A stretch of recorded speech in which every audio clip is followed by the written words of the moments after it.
Là, j'ai partagé un fichier PDF et le titre du PDF, c'est Complément du chapitre 2. Donc, ça, c'est l'aspect pratique.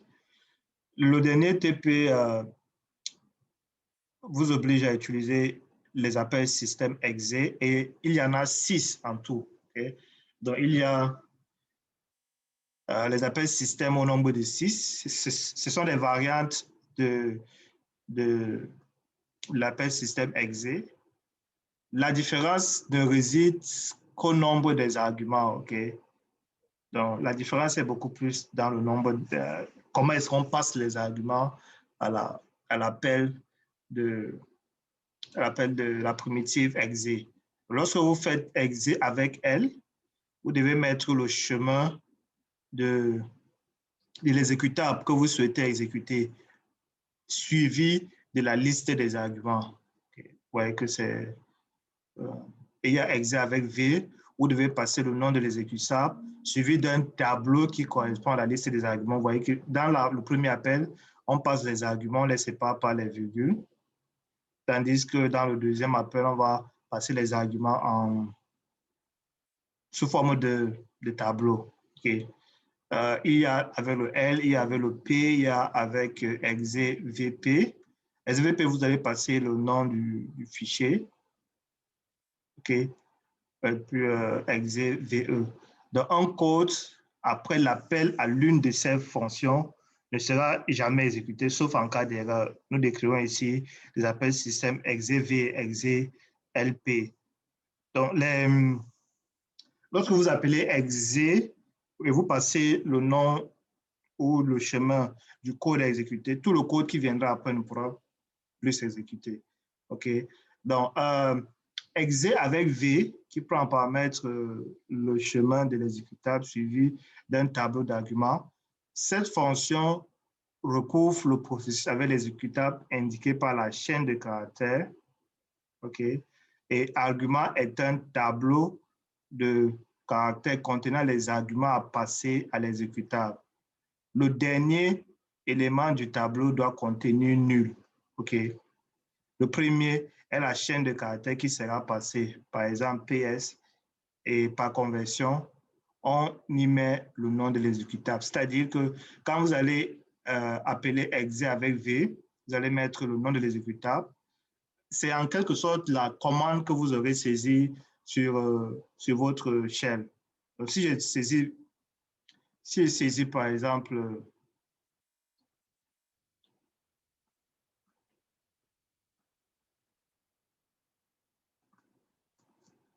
si vous prenez, si vous saisissez PS comme ça, dans l'invite de commande, ça veut dire que vous êtes en train d'exécuter la commande PS. Okay. Maintenant, si je suis en train d'écrire le code et je souhaite exécuter cette commande PS, vous pouvez utiliser exe et puis vous passez en paramètre dans la commande que vous souhaitez exécuter. OK. Passer en paramètre la commande.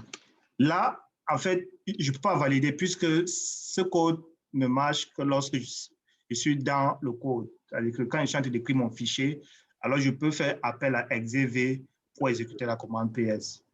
Donc, sur l'invite de commande, on utilise PS, mais dans le code, peut-être dans un fichier .c, si je souhaite exécuter PS, je vais appeler exe et je passe PS. Donc, c'est une façon de dire au système d'exécuter la commande PS pour moi.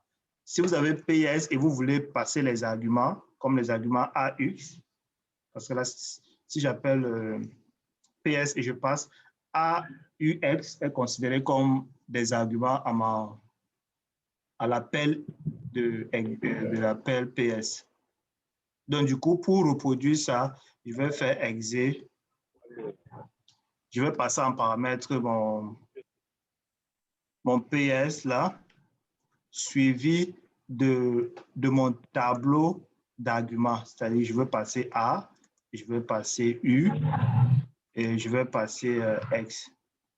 Bon, là, je ne peux pas valider parce que nous sommes en invite de commande. Si c'est un fichier C, alors vous pouvez écrire ceci et il va exécuter le même code que PS-AUXX.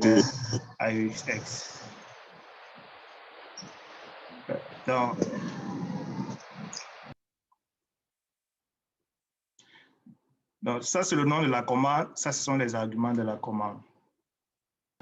S'il vous plaît, monsieur. Oui.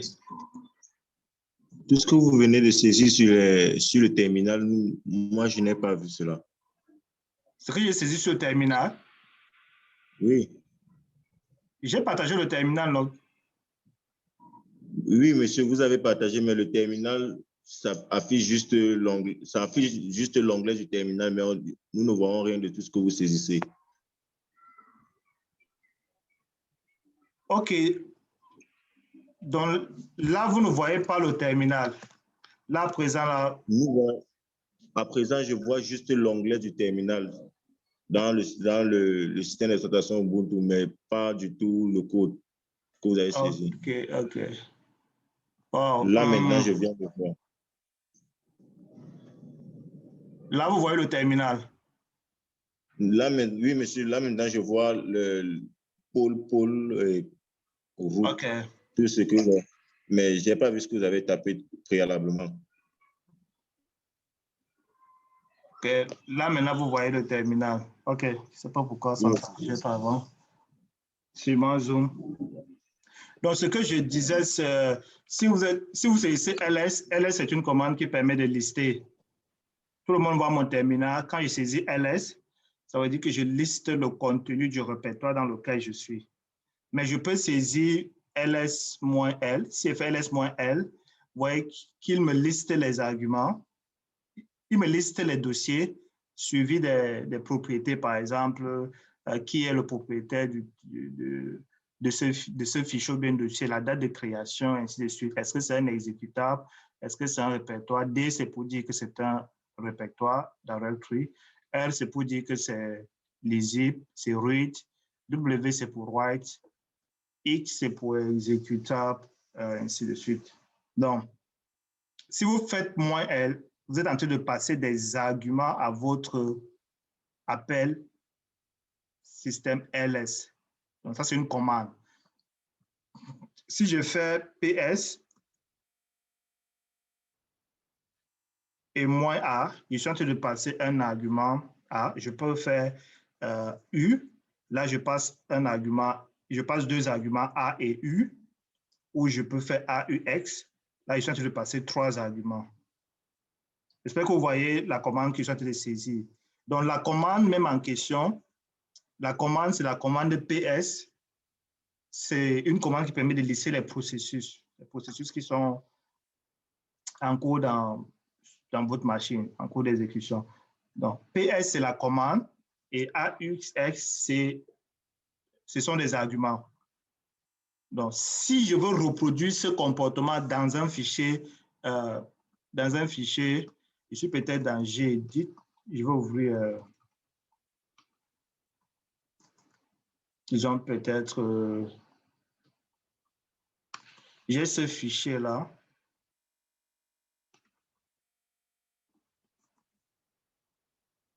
OK. J'espère que tout le monde voit mon fichier C. Si j'ai ce fichier et je souhaite exécuter la même fonction,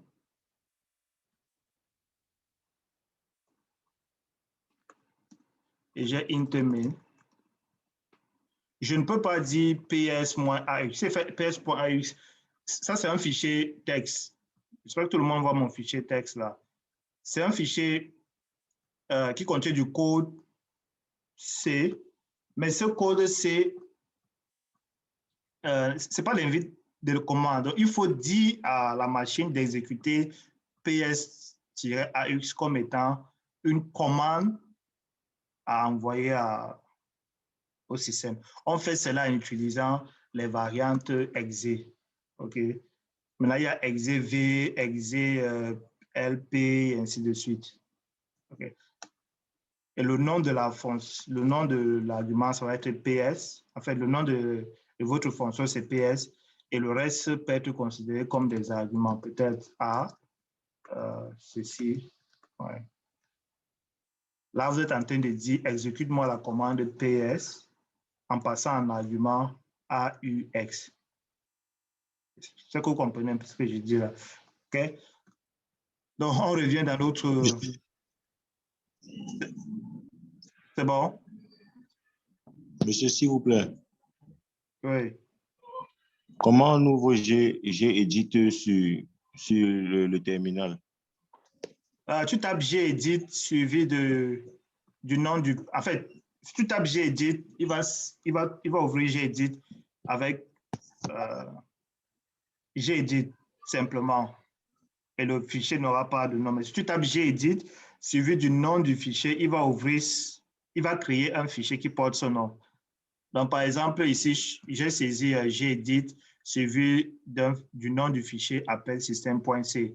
Donc, automatiquement, il va m'ouvrir Gedit et il va nommer ce fichier, comme vous pouvez le voir, il va nommer ce fichier appel système.c. Mais si je ne donne pas de nom, alors il va simplement ouvrir Gedit sans, un document sans nom. Okay. C'est pas sûr. OK, monsieur.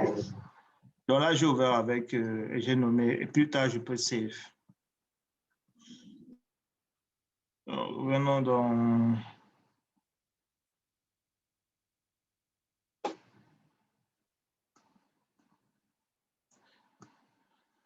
Donc, dans le dernier TP que vous aurez à faire, vous allez choisir l'un des appels système, soit EXE-L, EXE-V, EXE-LL. La différence, je l'ai dit, réside juste dans le passage des arguments. L'un prend un tableau et les autres prennent plutôt une liste d'arguments. Okay? L'exemple avec EXE-V, si vous prenez par exemple EXE-V, vous allez donner le nom de l'exécutable, par exemple PS. Si vous souhaitez exécuter la commande PS, comme argument, vous allez mettre AUX. Okay. Si vous prenez l'appel LS permet de lisser le répertoire dans lequel vous êtes. Et un argument -LS, l'argument -LS permet d'afficher beaucoup plus de détails. Donc voilà comment est-ce que vous allez exécuter la même commande. Je vais appeler bin ls suivi de ma liste d'arguments. Okay. Ceci permet d'exécuter. Ça, c'est avec EXE-V. EXE-V, vous allez donner ce chemin-là. Il y a EXE-P. EXE-P, cette fonction ouvre le processus avec l'exécutable spécifié par file. Le fichier utilisé est cherché dans le répertoire contenu dans la variable d'environnement. Donc, il y a des commandes qui sont déjà disponibles dans la variable d'environnement. OK? Et les variables d'environnement sur Linux sont représentées par de la PAF. Si j'utilise CLP, alors il va rechercher la commande à exécuter dans ma variable d'environnement. Et vous savez, PS est déjà disponible dans la variable d'environnement. Si PS, comme PS est disponible dans la variable d'environnement, je n'ai pas besoin de préciser le chemin vers PS. Je peux juste dire PS et il va exécuter ma commande PS. Okay, donc la différence avec V, vous devez indiquer tout le chemin, tandis qu'avec les variantes P, vous indiquez juste le nom de l'exécutable et il va rechercher dans la variable d'environnement. Les arguments suivants sont des chaînes de caractères passées en argument exécutable. Comme EXE-V, le premier argument doit être le nom de l'exécutable et le dernier doit être nul. Donc, supposons que je vais exécuter EXE-P, je vais mettre ls et puis -L. Puis le dernier sera nul. Vous voyez qu'ici, on n'a pas besoin de préciser /bin/ls parce que ls est défini dans le dossier bin/ls. Et puisque nous avons utilisé la variante P, la variante P charge par défaut toutes les commandes qui sont disponibles dans bin/ en fait, dans le répertoire bin. Vous n'avez plus besoin de préciser le chemin. Donc, la différence, c'est là. Ici, je dois préciser tout le chemin. Ici, je vais juste préciser le nom de ma commande. Ouais.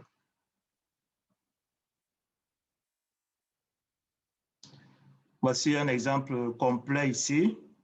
Je vais juste prendre ça pour reproduire que vous ayez. Ici, c'est avec, je vais reproduire ceci dans l'invite, dans notre programme Linux là. Bon, là, je suis sur Linux. Vous me dites si vous ne voyez pas. Okay. Supposons qu'on souhaite exécuter cette commande P. La personne saisit sur l'invite de commande ps-aux.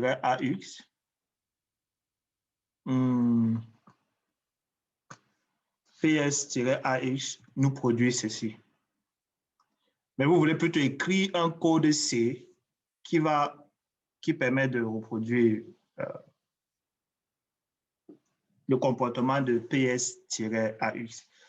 C'est un peu comme une solution au mini-shell que vous êtes censé réaliser. Okay? Alors ici, puisque je veux tester cette méthode-là, je vais importer cette fonction, je vais importer les librairies nécessaires. Comment est-ce qu'on fait pour...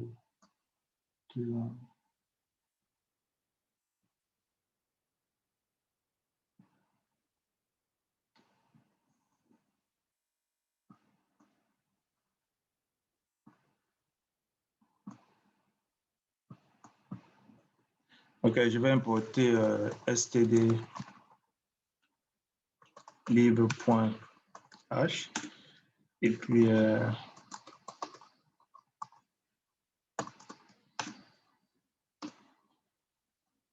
donc ce que nous allons faire, c'est de dire, puisque nous souhaitons exécuter PS, si j'utilise la variante exev, la variante exev impose qu'on précise tout le chemin. Donc je vais préciser bin/ps. Là, on doit préciser tout le chemin.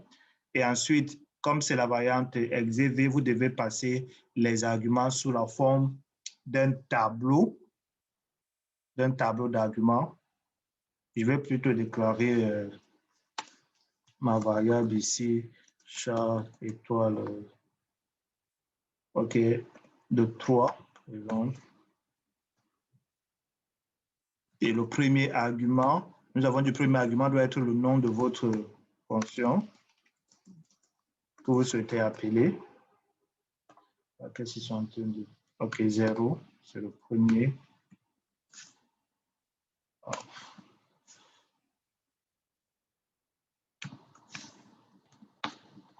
Et le deuxième va être notre deuxième argument. Le premier argument, c'est -AX. Le dernier, nous avons dit, il doit se terminer par nul. OK, il doit se terminer par nul. Donc, je peux passer les arguments de ma fonction ici. Il va exécuter ps-AX. Maintenant, ce que nous avons dit, c'est tout code que vous allez mettre après l'appel de exe ne pourra pas s'exécuter. Okay? Donc, si vous arrivez, ce code, normalement, ne doit pas s'exécuter.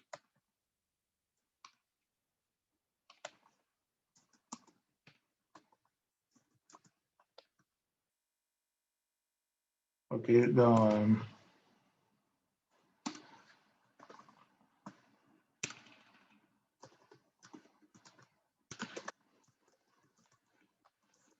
si on arrive là, c'est qu'il y a une erreur qui s'est produite, puis on fait exit, peut-être exit failure. Donc, supposons que ça, c'est mon appel système. Tout le monde a vu le code que j'ai saisi. Si vous ne voyez pas l'éditeur, vous me dites, parce que tout à l'heure, quelqu'un disait, j'ai fait ls, je vois, j'ai effectivement, voici mon fichier .c. Pour compiler, c'est jcc jcc suivi du nom du fichier, -o suivi du fichier en sortie. Il va aller, OK, là, si vous faites ls, vous allez voir qu'effectivement, un exécutable a été généré. Pour appeler l'exécutable, je vais faire ça. Et ouais. Vous voyez en fait que j'ai écrit un code qui exécute une commande à système.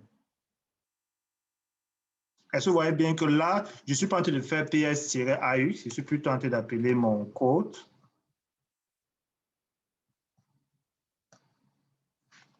j'appelle le code que j'ai écrit et il m'exécute une commande. Donc, ce que moi je vous demande à faire dans l'exercice final, c'est de permettre à ce que lorsque la personne exécute votre code, que vous puissiez vous mettre en attente de saisie. Donc, vous demandez à la personne d'entrer une commande avec un scanf. Une fois que la personne entre une commande, vous exécutez cette commande-là, soit à l'aide de exev ou bien exepl, toutes les variantes que nous avons données. Okay. Là, j'ai figé la commande à saisir. Mais supposons que la personne entre la commande à saisir en ligne de commande, par exemple, ou bien vous déclarez une variable là et vous demandez à la personne de saisir la commande qu'il souhaite exécuter. OK. Donc, vous voyez que c'est pas...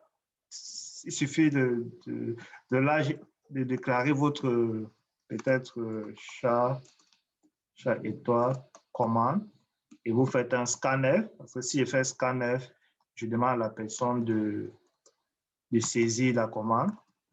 La commande qu'il va saisir, c'est une commande que je passe à exev. Mais là, nous n'allons pas utiliser vous n'allez peut-être pas utiliser exev parce que ça va vous imposer à indiquer tout le chemin.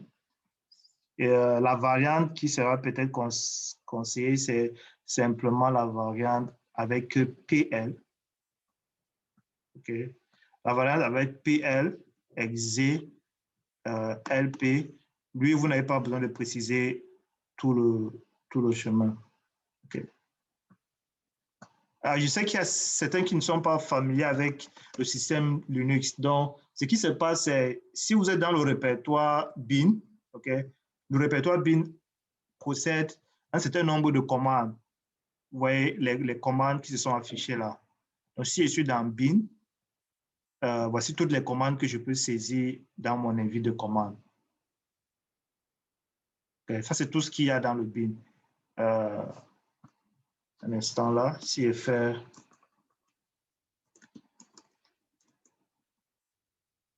OK. Oui, effectivement, ls est une commande qui se trouve dans le dossier bin. Donc, si je souhaite exécuter ls, je n'ai pas vraiment besoin de préciser tout le chemin de ls puisque ls est chargé par la variable d'environnement. Vous voyez la différence. Par contre, si je suis, par exemple, si je suis dans le répertoire desktop, si je fais ls, vous voyez que ls est disponible. Dans n'importe quel dossier où vous trouvez la commande ls est disponible. Elle est disponible parce qu'elle est chargée par défaut dans votre variable d'environnement. Donc, mais par contre, je ne peux pas exécuter le code que je viens d'écrire. Tout simplement parce que ce code-ci, quand même qu'il soit un exécutable, il ne se trouve pas dans la variable d'environnement. Il se trouve dans le dossier, dans ce dossier-là. Ouais. C'est uniquement dans ce répertoire que je peux l'exécuter. Donc, quand on dit variable d'environnement, ça veut dire que c'est juste des fonctions qui sont disponibles dans l'ensemble de votre système. Okay.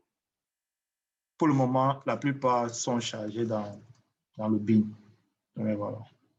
Je crois que PS aussi doit être quelque part là. Ouais, voici l'appel de la fonction PS. Donc, si elle fait PS, c'est parce qu'il est disponible dans cet environnement-là. OK. Donc, on part dans l'autre code et que j'utilise la variante qui se termine avec P, je peux omettre le /bin parce que par défaut, il va rechercher PS dans le dossier bin. Okay. Et si vous revenez exécuter, c'est le même code qui va se produire quand bien même que j'ai changé exe lp, j'ai changé la variante v en la variante v. J'ai remplacé exe v par exe p. Ici, c'est le système.